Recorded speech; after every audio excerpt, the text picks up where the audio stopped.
Well, we're here at iNACOL 2013.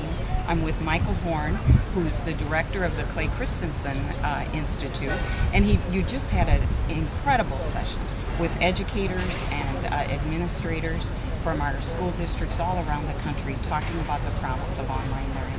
So I'm real interested, Michael, if you could give me some of your thoughts from this meeting. What are the things that you're excited about, and where are we going? So I'm really excited right now, Rose, about how educators are really embracing this opportunity for online and blended learning to fundamentally rethink the way school has always worked and what these structures that students can learn in are.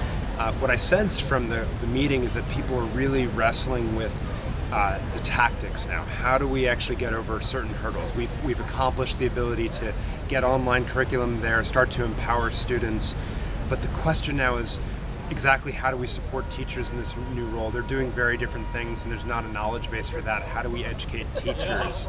And I think those are the questions we need to answer if we're really going to unlock this next wave of growth and really turbocharge this movement, because we're just at the precipice, I think, of it really accelerating. We heard some concerns in this session, and I have during the meeting, about how we define quality. And as a parent, that's a really particular interest of mine. Could you share with us a little bit about how we're getting better at saying what's good for our kids and where does learning really happen? Sure thing. So I think the important thing is to move to a student outcome framework and really student growth framework as we think about quality.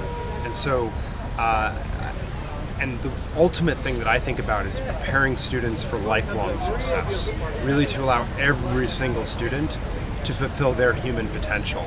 And that's where I start as my metric of success.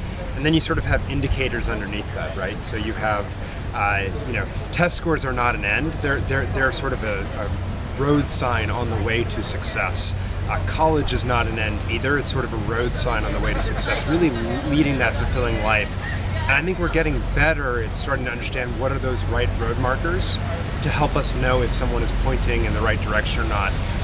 But I think we need to do a lot more work, quite frankly, on improving our assessment infrastructure, having assessments that can be delivered whenever the student is ready to show mastery, and valuing work in a lot of different contexts and giving credit for that.